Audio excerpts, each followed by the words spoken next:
তিথি অনুযায়ী বাংলা ক্যালেন্ডারে শ্রাবণ মাসের শেষ দিন পূজিত হয়ে থাকেন সর্পের দেবী মনসা।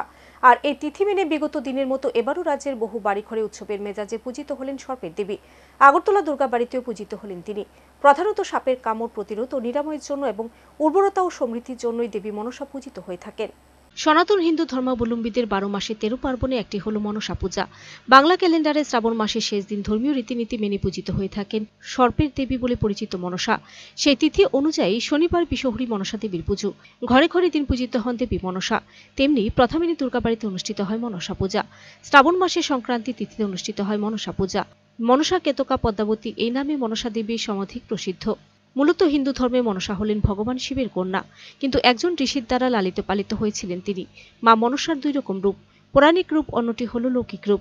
মা মনসাকে মূলত শিবের পুত্রী হিসেবে পুজো করা হয়। আগেকার দিনে মূলত জেলে ও কৃষক সম্প্রদায়ের মানুষ মায়ের পুজো করত। পরে ধীরে ধীরে এই পুজোর প্রচলন বাড়ে। মা মনসার জন্ম বৃত্তান্ত নিয়ে নানা রকমের কাহিনী রয়েছে।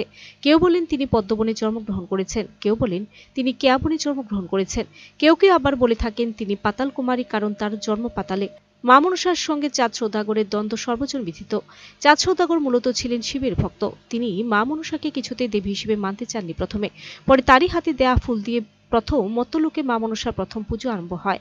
দুর্গাবাড়ি পুরোহিত জানিয়েছেন, মা মনসা বিহার, বাংলা, ত্রিপুরা, উড়িষ্যা, ঝাড়খণ্ড, আসাম এবং উত্তর পূর্ব ভারতের অন্যান্য অংশে এবং উত্তরাখণ্ডে প্রধানত সাপের কামড় প্রতিরোধ ও নিরাময়ের জন্য এবং উর্বরতা ও সমৃদ্ধির জন্য পূজিত হয়ে থাকেন। আজকে শ্রী মনসা পূজার হলো এটা সংক্রান্তির দিন হয়, শ্রাবণের সংক্রান্তির দিন এই পুজোটা হয়ে থাকে। সবসময় হয়ে আসছে রাজামহল থেকে। আজকে পুজো হলো, এখন অন্য ভোগ হবে, বিকেলবেলা আরতি হবে, কালকে সকালে দশমী পুজো হবে, বিকেলবেলা আর ঘর যাবে রাজবাড়ি। কোন সময় থেকে হচ্ছে, কত বছর ধরে? এটা রাজামহল থেকে চলে আসছে। তো ভগবানের কাছে কি প্রার্থনা করা হয়?